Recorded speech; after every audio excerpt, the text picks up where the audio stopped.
بسم اللہ الرحمن الرحیم۔ شروع اللہ کے نام سے جو بڑا مہربان نہایت رحم والا ہے۔ تعلیمات قرآن و اہل بیت کی تبلیغ و ترویج کے لیے ابو ابراہیم آغا علی روحانی کا ساتھ دیں۔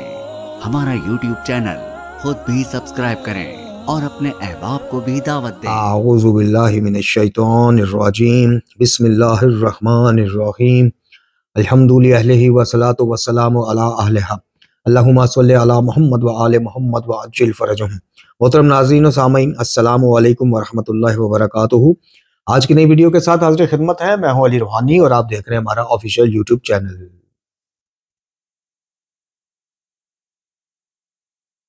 محترم ناظرین و سامعین، آج کی ویڈیو کا عنوان گفتگو، موضوع گفتگو ایک دفعہ پھر امریکن جعلی اور 2 نمبر شیخ الحدیث اور شیخ الاسلام حسن اللہ یاری کے ایک نظریے اور ایک تفسیر بالرائے اور ایک شدید غلوف کے رد کے اوپر ہماری آج کی ویڈیو ہے۔ اس شخص کا یہ جو کلپ آپ کی خدمت میں پیش کریں گے، بلکہ 2 کلپ چھوٹے چھوٹے پیش کریں گے مختصراً، جس میں ایک طرف یہ اور بات کہہ رہا ہے اور دوسری طرف یہ اور بات کہہ رہا ہے، یعنی کھلا تضاد، جو کہ اکثر ہم اپنی ویڈیوز میں اس کے کلپس کی صورت میں آپ کے سامنے پیش کرتے رہتے ہیں۔ اب وہ تضاد کیا ہے؟ ایک طرف تو یہ اس چیز کو ایڈمٹ کر رہا ہے اور لوگوں کو یہ بات بتا رہا ہے کہ ائمہ طہار نے جو دعوے اپنے بارے میں، اور یہ اصول کافی میں بھی روایت ہے، مانی الاخبار اور دیگر کتب میں، کہ جو ائمہ طہار علیہ السلام نے اپنے لیے کوئی دعوے کو کلیم نہیں کیے، ان چیزوں کا ان سے منسوب کر دینا یا وہ دعوے ان سے منسوب کر کے کرنا، یہ غلوب ہے، اور ایسا کرنے والا شخص غالی ہوتا ہے، اور غالی دائرہ اسلام سے خارج ہے، دائرہ ایمان سے خارج ہے۔ اور نہ صرف یہ کہ غلات جو ہیں دائرہ اسلام اور ایمان سے خارج ہیں، بلکہ ان کو کائنات کی نجس ترین مخلوق کہا گیا ائمہ کی طرف سے، ان کو یہود و نصارہ سے بدترین کافر قرار دیا گیا۔ اب اس چیز کو ایڈمٹ بھی ایک شخصیت کرے کہ جناب جو ائمہ طہار نے اپنے بارے میں خود نہیں کہا وہ ہمیں نہیں کہنا چاہیے، اور دوسری طرف قرآن مجید فرقان حمید کی آیات شریفہ کی تفسیر بالرائے بھی کرے اور اس میں سے وہ مطلب نکالے یا ایسا عقیدہ ان سے منسوب کر دے ائمہ سے، یا ایسا دعویٰ ان سے منسوب کر دے کہ جو پہلے امام سے لے کے آخری امام تک کسی نے کیے ہی نہیں، کسی ضعیف اور موضوعی قسم کی روایت میں بھی اس قسم کی چیز ہمیں نہ ملے، لیکن یہ شخص کہے کہ جناب ایسا ہے اور ایسا ہو سکتا ہے، تو پھر بتائیے کہ ایسا شخص خود غالیوں کے لسٹ میں سر فہرست آتا ہے کہ نہیں آتا؟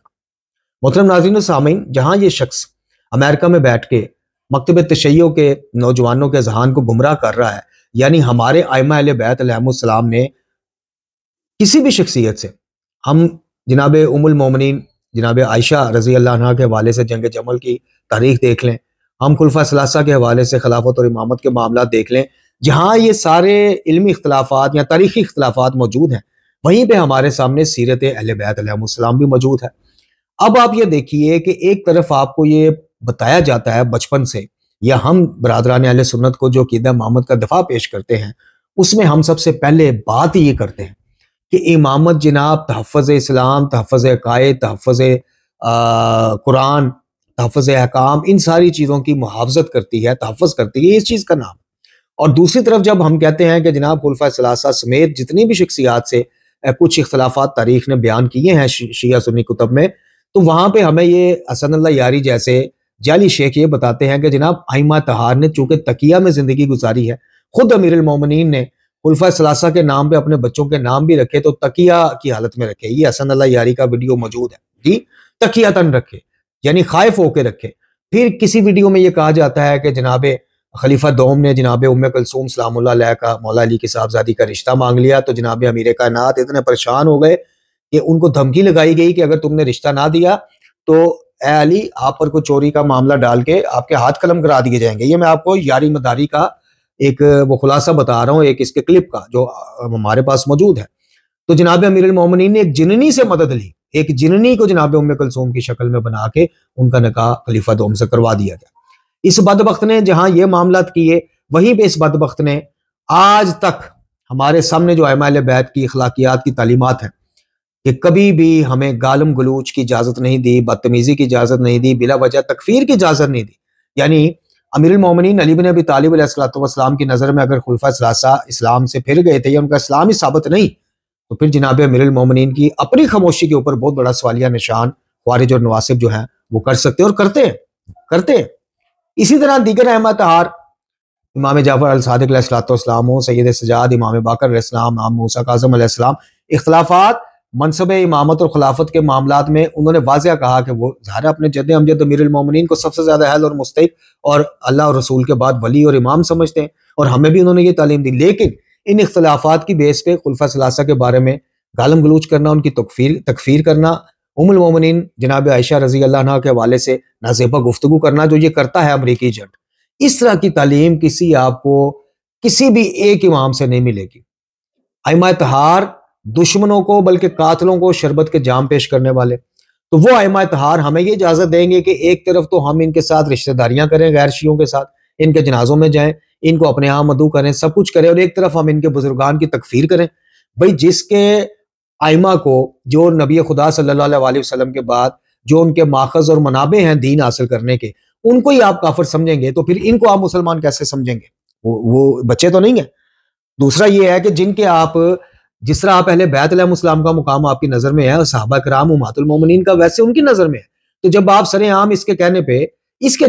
ائمہ کے کہنے پہ نہیں، ائمہ نے کسی ایک خلفاء ثلاثہ میں سے کسی ایک کو بھی کافر کہا ہے، تکفیر کی ہے، تو اس کو کہیں گے مرد بنے، بما دلیل بات کرے، تعویلیں مت کرے، قیاس مت کرے، واضح دلیل دے کہ امیر المومنین جناب ان کے دور میں رہے، ان کو مشورہ بھی دیتے رہے، ان کی اس کو حکومت اسلامیہ کو استحکام بھی دیتے رہے اپنے مشوروں کے ذریعے، اقدامات کے ذریعے، اور کافر بھی سمجھتے رہے۔ یہ دیکھیں خود میں بہت بڑا تضاد ہے۔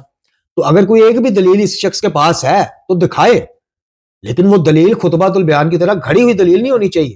مسند متواتر فرامین معصوم دکھائے یا کسی ایک معصوم کا دکھا دے۔ تو الغرض قصہ مختصر بات یہ ہے کہ آج کی ویڈیو میں ہم جو آپ کی خدمت میں 40-45 سیکنڈ کا اس کا ایک کلپ دکھاتے ہیں، وہ آپ ملاحظہ فرمائیں، اور اس سے پہلے آپ یہ ذرا ملاحظہ فرمائیں کہ یہ خود اس چیز کا اقرار کر رہا ہے کہ ائمہ کے بارے میں وہ بات ان سے منسوب کرنا جو انہوں نے خود اپنے بارے میں نہیں کی، یہی غلو ہے، اور ایسا کرنے والا ہی گالی ہے۔ تو سب سے پہلے یہ خود اپنے انڈر آ جاتا ہے، اپنے وزن کے نیچے خود دب جاتا ہے، یا اپنی بات کے نیچے خود دب جاتا ہے، کہ جو اس کے بعد پھر آپ کو ہم کلپ دکھائیں گے اس میں آپ دیکھیے گا کہ سورہ المائدہ کی آیت نمبر 55 جس میں 3 ولایتوں کا ذکر ہے کہ بے شک اے ایمان والو، مفہوم پیش کر رہا ہوں، اللہ تمہارا ولی، اللہ کے رسول صلی اللہ علیہ وسلم خاتم الانبیاء تمہارے ولی، اور وہ لوگ یا وہ شخصیت جو حالت رکوع میں زکوٰۃ دیتی۔ اور یہ تو چند اختلافات کے ساتھ شیعہ سنی میں ایک متفق شخصیت وہ جو ہے امیر المومنین علی بن ابی طالب علیہ السلام امام المتقین ہے، کہ آپ نے حالت رکوع میں زکوٰۃ ادا کی، اور یہ آیہ شریفہ کا سبب نزول یہ ہے، اور اسی سے استدلال کرتے ہوئے اللہ اور رسول کے بعد جناب امیر المومنین علی بن ابی طالب علیہ السلام کی ولایت کو، امامت کو، اور آپ کے بعد یعنی جناب نبی خدا صلی اللہ علیہ وسلم کے بعد اور اللہ تعالیٰ کے بعد آپ کو دینی معاملات میں اور اطاعت کے حوالے سے سرپرست اور حاکم سمجھتے ہیں۔ لیکن یہ شخص، یہ امریکن شیخ، اس آیہ شریفہ کی ایک ایسی توجیہ اور ایسی تعویل آپ کو یا تفسیر بھی رائے پیش کرے گا کہ جو آج تک ائمہ طہار علیہ السلام سے لے کے آج کے دور جدید میں جو زندہ مفسرین ہیں ان میں سے بھی کسی کے نہ ذہن میں ہے نہ کسی نے کی، یہ شخص آپ کو پیش کرے گا۔ اب یہ دوسری طرف غلات کی مذمت کیوں کرتا ہے؟ میں نے اپنی پچھلی ویڈیو میں آپ کو بتایا کہ اس کا مطمع نظر ہے ڈالر۔ جو شخص آپ کو بار بار یہ دھمکا چکا ہو اپنے چینل پہ کبھی میں تو بند کر دوں گا اگر میری امداد نہ آپ لوگوں نے کی، اور اس شخص کو کتنے ڈالر پوری دنیا سے جا رہے ہیں اس کا آپ کو اندازہ ہی نہیں، اور نہ یہ آپ کو بتائے گا۔ بھائی اس کا جو سیٹ اپ اور جو موجودہ نظام ہے وہی نظام ہے جو 2-3 سال پہلے تھا۔ تو ان 2-3 سالوں میں جو اس نے اہل بیت ٹی وی کے نام پر اور دین کی خدمت کے نام پر ہزاروں لاکھوں ڈالر اکٹھے کیے ہیں پوری دنیا سے، ان کی کوئی تبدیلی کیوں نہیں نظر آتی؟ اس کا سیٹ اپ وسیع ہوتا آپ کو کیوں نہیں نظر آتا؟ یہ تو وہی پیٹرن پہ چل رہا ہے جو 3 سال پہلے چل رہا تھا۔ تو یہ بہرحال بھجوانے والے جانے، آپ کے بھیجے ہوئے ڈالر، آپ کے بھیجے ہوئے رقوم اگر ائمہ طہار کی تعلیمات کو ڈیمیج کرنے کے لیے استعمال ہو رہی ہیں، امت مسلمہ میں فتنہ ڈالنے کے لیے استعمال ہو رہی ہیں، قرآن کو ناقص ثابت اور قرآن کو تحریف شدہ ثابت کرنے پر استعمال ہو رہی ہیں، تو آپ بے فکر رہیں، آپ مطمئن رہیں، حسن اللہ یاری کا جو انجام ہوگا اور جو قیامت میں اس کا اشر ہوگا اس میں آپ نے چاہے اس کو 10 روپے کے ذریعے مدد کی ہے یا 10 ڈالر، آپ کا بھی وہی انجام ہونے والا ہے جو اس کو بھجواتے ہیں۔ اور جو اس کے جرثومے اور مداری نیچے کومنٹس میں آ کے وہ سامنے بھائی ہم اس کے سامنے گئے تھے، جس کو آداب میزبانی ہی نہیں پتا، جو آپ کو بار بار میوٹ کر دے، کبھی کال کاٹ دے، کبھی میوٹ کر دے، ہم اس کے باپ کے ملازم تو نہیں ہیں۔ اس کے جرثومے اور مداریوں سے میں کہتا ہوں کہ خود بھی مرد بنو اور اس کو بھی مرد بناؤ کہ کسی نیوٹرل مقام پہ، کسی نیوٹرل صدر مناظرہ کے سامنے اپنی ٹیم میں وہ جو ایک طارق صاحب اس نے رکھے ہوئے ہیں ان کے نام بدل دیتا ہے. کسی کو چودھری عثمان غنی بنایا ہوا ہے, وہ ہمیں کالیں کر کے دھمکاتا بھی ہے, نام عثمان غنی ہے. تو مرد کا بچہ بنے, کسی نیوٹرل مقام پہ آئے, کسی نیوٹرل صدر مناظرہ کے سامنے. ہم اس کے ساتھ توحید کے اوپر, اور یہ جو تکفیر کرتا ہے یہ ہمیں تکفیر سے اختلافات کے سب قائل ہیں. شیعہ اور سنی دونوں کتابوں میں اختلافات ہے, امامت اور خلافت پہ, فتق پہ, ہر چیز پہ, لیکن ان کی بنیاد پہ کس امام نے خلفاء ثلاثہ یا امہات المومنین کی تکفیر کی, یہ ثابت کریں. ہم اس کے ساتھ مباحثہ, مناظرہ, جو بھی آپ کہہ لیں, ہم تیار ہیں, لیکن اس کے چینل پر نہیں. نیوٹرل چینل کسی کو سلیکٹ کرے, نیوٹرل صدر مناظرہ ہو, اور اس میں جو پہلی شرط ہوگی کہ یہ ٹرانسمیشن ختم نہیں ہوگی جب تک بات کسی جگہ نہ لگ جائے. تو ابھی آپ سر 10 پہلے اس کا وہ کلپ ملاحظہ کریں جس میں یہ خود ایڈمٹ کر رہا ہے کہ غلوف کیا ہے اور غالی کون ہے. اس کے بعد انشاءاللہ آپ کو اس کا دوسرا کلپ دکھاتے ہیں. دین یہی ہے کہ جو خود اہل بیت علیہ السلام نے کہا ہے, ٹھیک ہے نا, اہل بیت علیہ السلام نے کہا ہمارے متعلق ان وہ فضائل کے اقرار کرو جو ہم نے کہا ہے, جو ہم نے کہا ہے. وہ فضائل کم نہیں ہے. ذاکرین حضرات کو تو مولیوں سے چڑھ ہے, کہتے ہیں یہ مقصر ہیں, تو وہ خود اپنی تحقیق ادھر ادھر سے کرتے ہیں, اور ایک دو باتیں صحیح سیکھتے ہیں اور دو باتیں وہ اپنے آپ سے اس کو ٹویک کر کے, چینج کر کے, حدیث سے وہ تعویل کر کے اس کو ملا کے فضائل بنانے کے لیے, ٹھیک ہے نا. ناظرین و سامعین, آپ نے اس جعلی شیخ الحدیث اور امریکن شیخ الحدیث کے منہ سے سن لیا. اب آپ ذرا وہ اصل جو مدعا ہے, جو اس نے سورہ مبارکہ المائدہ کی اس آیہ مبارکہ کی تفسیر بھی رائے کی ہے, یعنی یہ تو بات طے شدہ ہے کہ بعد خدا اور رسول ہمارے لیے علی بن ابی طالب علیہ السلام کی ولایت, امامت, حاکمیت ہمارے لیے نہ صرف یہ کہ تسلیم شدہ ہے بلکہ ہمارے ایمان کا جز ہے. وہ اس طرح سے کہ ہم کہتے ہیں کہ بعد از نبی خدا صلی اللہ علیہ وسلم دینی معاملات میں, دینی احکامات میں اور دیگر چیزوں میں جو امیر المومنین علی بن ابی طالب علیہ السلام کو وہ حاصل ہے, وہ کسی اور شخصیت کو اتنا علم اور اتنا وہ, چونکہ سب سے زیادہ جس شخصیت نے آنکھ ہی نبی اکرم صلی اللہ علیہ وسلم کے ہاتھوں پر کھولی اور آپ کی وفات تک آپ کے ساتھ رہے, اس شخصیت سے زیادہ کون. تو خیر وہ ایک اطاعت کے حوالے سے, لیکن یہ شخص کیا کہہ رہا ہے آپ پہلے ملاحظہ فرمائیں, پھر اس پہ دلائل کے ساتھ گفتگو کرتے ہیں. آپ ذرا ملاحظہ فرمائیں. آپ ایک آیت بتاؤ کہ اہل ظلم مشکل کشا ہے, آیات بتاؤ. انما وليكم الله ورسوله والذين آمنوا الذين يقيمون الصلاة ويؤتون الزكاة وهم راكعون. وہی ولایت جو اللہ کی ہے, وہی ولایت جو رسول صلی اللہ علیہ وسلم کی ہے, وہی ولایت علی علیہ السلام کی ہے, کیونکہ وہ شہنشاہ جنہوں نے رکوع کے حالت میں زکوٰۃ دی ہے وہ امیر المؤمنین علیہ السلام ہے. انما آپ کا ولی ہے. ولی کا مطلب صرف یہ نہیں کہ اس کی اطاعت ہوتی ہے, ولی آپ کا سرپرست ہے, ولی آپ کی ضروریات کو پورے کرنے والے شخص کا نام ہے, اس کا ولایت ہے آپ پر, آپ اس کے وہ آپ کے ولی ہیں, آپ اس کے سرپرستی میں ہیں, میں اس کے سرپرستی میں, میں اس کا وہ میرا ولی ہے. جیسے میں نے ان سے ہدایت لینی ہے, میں نے اسی طرح ان سے دوسری چیزیں بھی لینی ہے, دنیاوی حاجات بھی ان سے لے سکتا ہوں. جی محترم ناظرین و سامعین, آپ نے ملاحظہ فرمایا کہ اس شخص نے یہ کہا ایک اسکالر کے سوال کے جواب میں, شاید وہ اہل حدیث سے یا اہل سنت تھے, جنہوں نے کہا کہ جناب قرآن مجید فرقان حمید میں کہاں مقدس شخصیات کو, ائمہ طہار کو مشکل کشا یا حاجت روا. تو یہ دلیل کیا دے رہا ہے کہ جناب قرآن نے کہا کہ بے شک اللہ تمہارا ولی, اللہ کا نبی, اور وہ جو حالت رکوع میں زکوٰۃ دیتے ہیں. اب یہاں تک تو بات ٹھیک تھی اور ہے بھی, لیکن اس کے آگے اس شخص کی آپ نے بات سنی کہ صرف اطاعت کے لیے وہ میرے علی نہیں ہے, میں ان سے دنیاوی حاجات بھی مانگ سکتا ہوں. انا للہ و انا الیہ راجعون. محترم ناظرین و سامعین, میں ایک دفعہ پھر اس کو اور اس کے مداری اور جرثوموں کو چیلنج کرتا ہوں کہ جو بات اس تمہارے امریکن شیخ الحدیث نے کہی ہے, جعلی شیخ الحدیث نے, اس بات کو امام علی بن ابی طالب علیہ السلام سے لے کر امام آخر تک کسی ایک امام سے ثابت کرو کہ انہوں نے کہا ہو کہ ہم امام اس لیے ہے کہ ہماری اطاعت بھی کرو اور ہم سے حاجات بھی مانگو, ہم ہدایت بھی دیتے ہیں, ہم رزق شفا. بھئی حاجات میں آپ کیا مانگیں گے, یا لوگ کیا مانگتے ہیں؟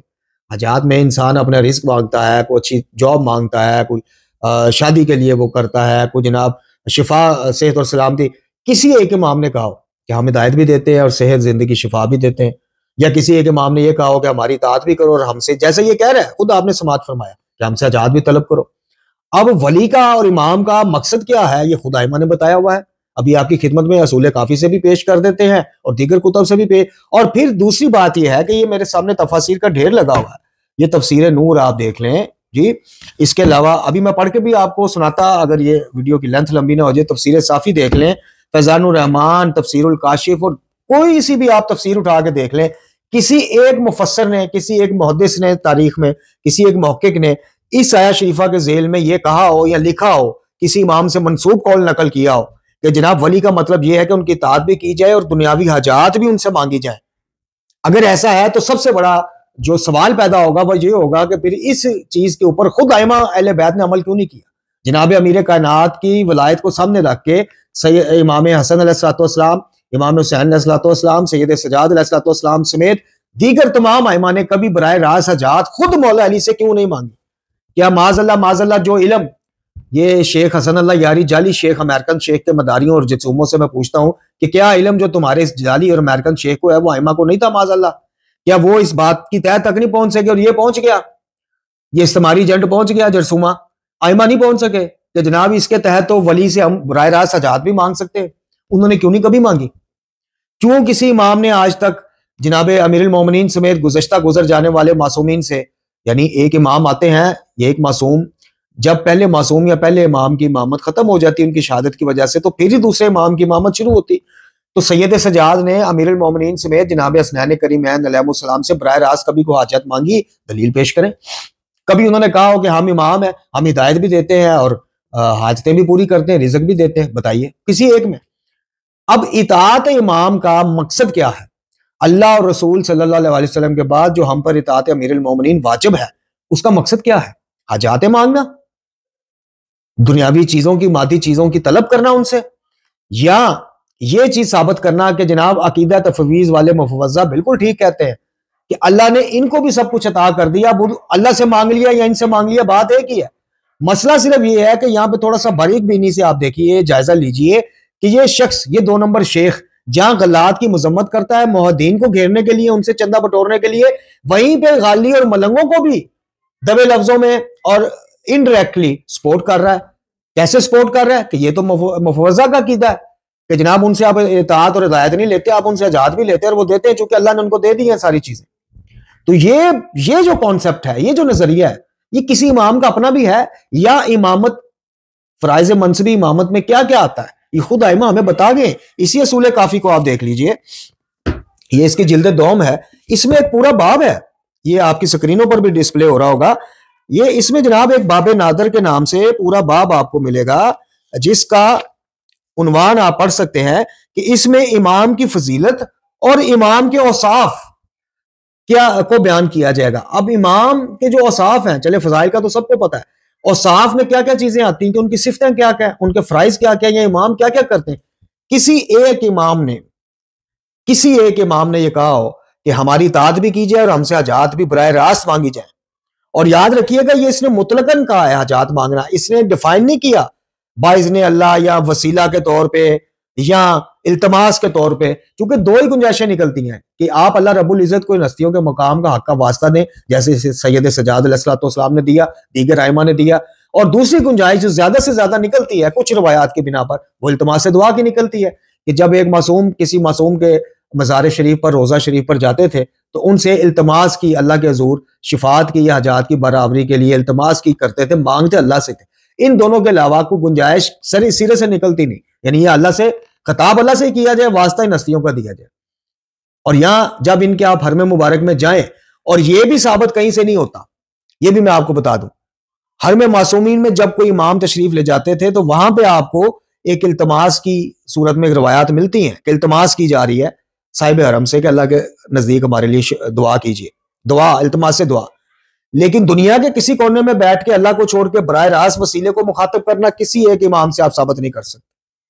تو اس نے مطلقاً کہا کہ جیسے اطاعت، صرف اطاعت نہیں میں کروں گا، میں ان سے حاجتیں بھی مانگوں گا. یہ آپ نے کلپ میں سنا نہیں تو دوبارہ سن لیں. اس نے یہ نہیں کہا کہ باذن اللہ یا بعنوان وسیلہ یا التماس سے دعا کے لیے میں ان سے کہوں گا، نہیں، اس نے مطلقاً کہا. تو اب یہ جو باب نادر ہے اصول کافی میں، جس کا مقصد ہی یہ ہے کہ جناب ائمہ کو صاف، اس میں سے جناب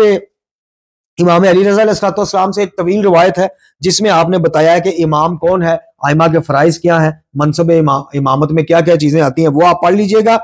اس کے بعد یہ ہم سکپ کر رہے ہیں چونکہ کافی طویل روایت ہے. اس کے بعد ایک اور جناب اس میں روایت ہے جو جناب سعد بن غالب کے تھرو ایک روایت ہے ابو عبداللہ علیہ السلام سے کہ جس میں آپ نے اوصاف اور فضائل امام میں خطبہ دیتے ہوئے فرمایا کہ اللہ تعالیٰ نے اپنے نبی اکرم صلی اللہ علیہ وسلم کے اہل بیت میں سے ائمہ ہدا کے ذریعے اپنے دین کو روشن اور واضح فرمایا ہے. اس نے ان کے ذریعے اپنے راستوں کو روشن کیا. آئمہ ہدا یعنی آئمہ اہل بیت یعنی آل محمد علیہ السلام، ان کے صفت اور فضائل بیان کرتے ہوئے امام کیا فرما رہے ہیں؟ امام جعفر الصادق علیہ السلام یہی فرما رہے ہیں کہ اللہ تعالیٰ نے ان کے ذریعے امت کو ایک واضح تعلیمات دی، روشن تعلیمات دی، اور ان کی جو کجیاں تھیں، جو کمیاں تھیں علم کے حوالے سے، ان کو پورا کرنے کے لیے ہر دور میں ایک امام موجود رہتے ہیں. وہ ایمان کی شیریں اور مٹھاس کو پالے گا، وہ اسلام کی خوبی کو جان لے گا کہ جو شخص امام کے حق کی معرفت حاصل کرے گا، جو امام کی معرفت حاصل کرے گا، ان سے منسلک ہو جائے گا، ان سے کسب فیض کرے گا، وہ کیا کرے گا؟ وہ ایمان کی شیریں اور مٹھاس کو پالے گا اور وہ اسلام کی خوبی کو جان لے گا. کیونکہ اللہ تعالیٰ نے امام کو مخلوق کے لیے اپنی طرف سے رہنما اور پیشوا معین کیا ہے، اور اس نے اپنی مخلوق پر امام کو حجت قرار دیا ہے، اور اس کے سر پر وقار کا تاج سجایا ہے، اور اس کو نور سے منور کیا گیا، اور اس کے لیے آسمان تک ایک صبر قرار دیا گیا. فیوز و برکات کے لیے امام کبھی ختم اور منقطع، فیوز و برکات امام سے کبھی منقطع نہیں ہوتی. اب فیوز و برکات کیا ہے؟ صرف دنیا کی مال گاڑی دولت عیش و عشرت یہ مانگنا فیوز و برکات ہے؟ اگر کسی نے یہ مطلب لیا ہے تو اس سے بڑا جاہل مطلق کوئی نہیں. فیوز و برکات ہیں معرفت خدا، معرفت توحید، معرفت اسلام، معرفت قرآن، دعا کے آداب، کیسے اس کے قریب، کون سی چیزیں اس کے قریب کرتی ہیں، کون سی چیزیں اس کی ناراضگی کا سبب بنتی ہیں، رسالت کو سمجھنا، توحید کو سمجھنا. اور اس کے علاوہ جب وہ اپنے ماننے والوں کے لیے، اپنے امت مسلمہ میں سے جو ان کے ساتھ اٹیچ ہے ان کے لیے دستے دعا اٹھاتے ہیں تو وہ دعا مستجاب. یہ ہے فیوز و برکات. یہ ابھی آپ پڑھیں، یہ پوری 1.5-2 صفحے کی آپ روایت پڑھیں، کسی ایک جگہ امام نے نہیں کہا کہ جیسے امام کی اطاعت واجب ہے ویسے ان سے حاجتیں بھی آپ مانگ سکتے ہو، یہ بھی واجب ہے نا. آئمہ اللہ کی طرف سے ہوتے ہیں، لوگوں کو حق کی طرف ہدایت کرتے ہیں. آئمہ کا سب سے پہلا جو منصب ہے وہ ہدایت پہنچانا ہے. نبی خدا صلی اللہ علیہ وسلم کے بعد علم و ہدایت کو امت تک پہنچانا، اس سلسلے میں آنے والی مشکلات کا سامنا کرنا، اس سلسلے میں اسلام پر اٹھائے گئے اعتراضات، جیسے کہ آئمہ کے ملحدین کے ساتھ بھی مناظرے ہیں، بد عقیدہ لوگوں کے ساتھ بھی مناظرے ہیں، مباحثے ہیں، دربار ہارون رشید میں بھی ہیں، دیگر خلفاء عباسی خلفاء کے دور میں بھی. یہ آئمہ کا کام ہے. آئمہ نے کسی ایک جگہ یہ کلیم نہیں کیا کہ ہمارا کام تمہیں رزق پہنچانا ہے، ہمارا کام یہ ہے کہ اللہ کو چھوڑ کے ہم سے مانگو. وہ ایک ہی بات ہے نہیں، یہ ایک ہی بات والا کانسیپٹ ہی گالیوں کا گڑھا ہوا ہے جو مکتبہ تشیع میں بدقسمتی سے رائج کر دیا. ایک ہی بات کیسے ہو سکتی؟ خالق کو مخلوق کا فرق ختم کرتے ہو بدبختو، صرف برائے نام فرق چھوڑتے ہو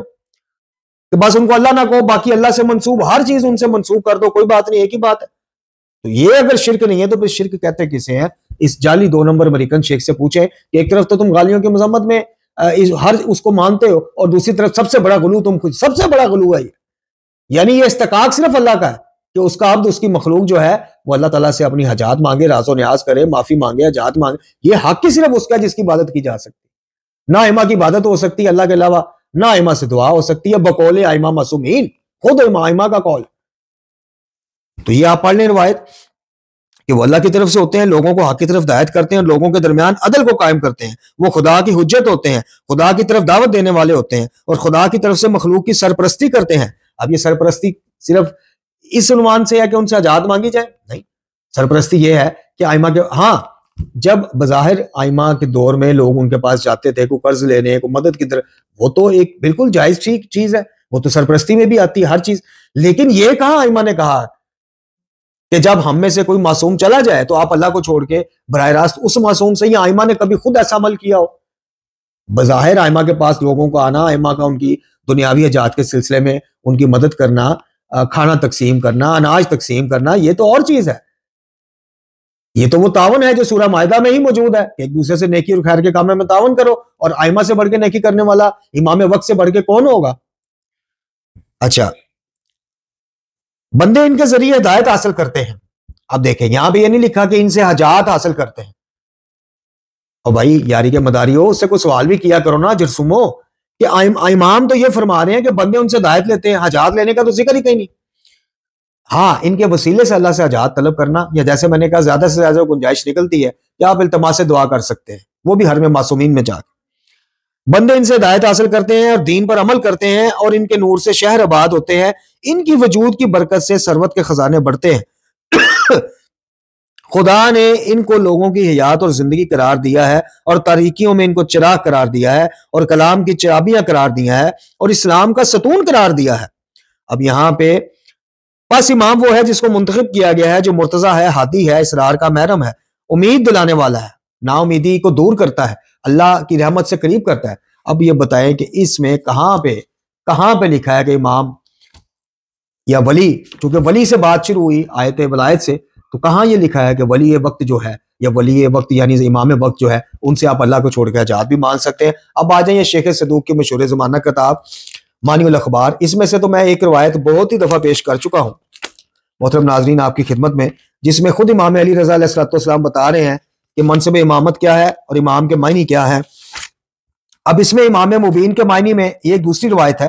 اس میں کیا لکھا جاتا ہے،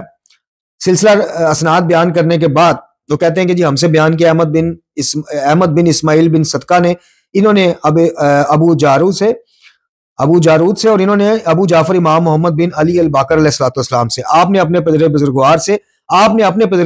سے اور آپ نے ارشاد فرمایا کہ جب یہ آیت رسول اللہ صلی اللہ علیہ وسلم پر نازل ہوئی کہ ہم نے ہر شے کو ایک روشن امام میں جمع کر دیا ہے،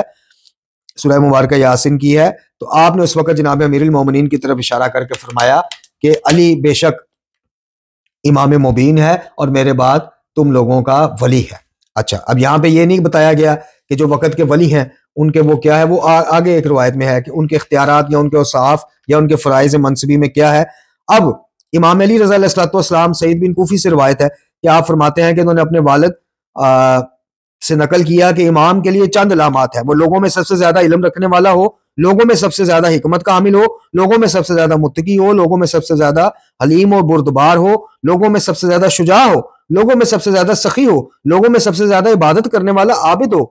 تو وہ امام ہوتا ہے، ختنہ شدہ ہوتا ہے، طاہر پاک اور مطہر ہوتا ہے، اپنے پیچھے سے بھی اس طرح دیکھ لیتا ہے جیسے سامنے سے دیکھ سکتا ہے، اس کے لیے سایہ نہیں ہوتا، اور جب شکم مادر سے زمین پر تشریف لاتا ہے تو دونوں ہتھیلیوں کو زمین پر رکھ کر بلند آواز سے شہادتین، خدا کی وحدانیت اور خاتم الانبیاء صلی اللہ علیہ وسلم کی رسالت کی گواہی دیتا ہے۔ اب اس میں تو تیسری گواہی کا بھی ذکر نہیں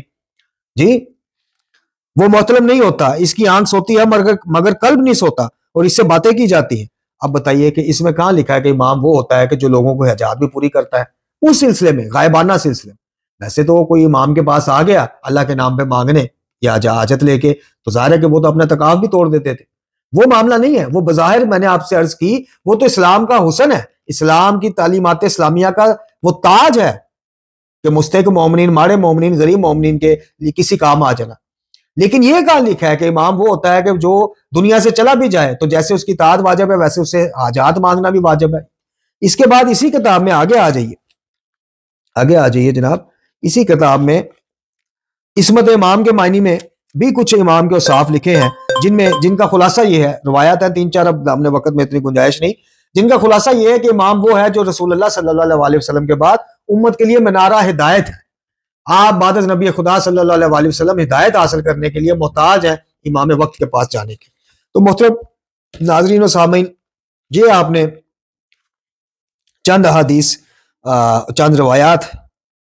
دیکھی، میں نے تفاسیر کا بھی ذکر کر دیا آپ کے سامنے، اور آخر میں ایک دفعہ پھر حسن اللہ یاری جعلی امریکن شیخ اور اس کے تمام جرثوموں کو چیلنج کرتا ہوں، یہ میرا چیلنج اس تک پہنچائیں کہ کسی مستند یا تو کسی آیت قرآنی، محکم آیات قرآنی یا مستند اور متواتر فرامین معصومین سے ثابت کرے کہ کسی ایک امام نے اپنے سے پہلے گزر جانے والے امام سے براہ راست حاجات طلب کی ہیں، یا ان سے براہ راست حاجات طلب کرنے کا ہمیں درس دیا، تعلیم دی ہے، تو بسم اللہ ہماری اصلاح کیجئے، ورنہ یہ یاری کے جرثوموں کو پھر دعوت فکر ہے کہ یہ سب سے اسلام کا سینسٹیو عقیدہ ہے، عقیدہ توحید اور شرک کے معاملات۔ اس کے ضمن میں کسی کے اندھی تقلید کرنے سے بچو،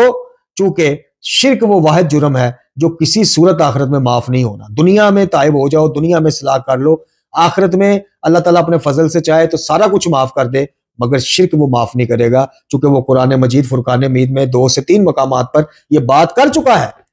کہ اللہ تعالیٰ شرک کو معاف نہیں کرے گا۔ اس شخص کی، اس امریکن شیخ کی چرب زبانی کی وجہ سے، یا یہ تبرہ اچھا کروا لیتا ہے، یا دیگر مسالے کے بزرگان کی تکفیر کر لیتا ہے، ان باتوں میں آ کر اس کے اندھی تقلید کر کے اپنا وقت، اپنا ایمان ضائع مت کیجئے، تھوڑی تحقیق خود کیجئے، اس سے کراس کویسچن کیجئے، اس سے یہی کلپ جو 45 سیکنڈ کا ہم نے لگایا ہے یہ لے کے اس کے پلیٹ فارم پہ جائیے، اور اس کلپ کے اس میں اسے کہیں کہ دلائل دے، دلائل کا انبار لگا دے، آئمہ سے ثابت کرے کہ اللہ تعالیٰ کو چھوڑ کے غیر اللہ سے حاجات مانگنا بالکل جائز ہے۔ ہاں، پھر عرض کریں گے کہ ان کے واسطے سے مانگنا یا ان سے التماس کر دینا ان کے حرم میں جا کے، اس میں کوئی وہ بات نہیں ہے، لیکن اللہ کو چھوڑ کے براہ راست وسیلے سے ہی ہر چیز مانگنا، یہ ہماری اصلاح کرے اور ثابت کرے اگر ثابت کر سکتا ہے تو۔ وآخر دعوانا الحمدللہ۔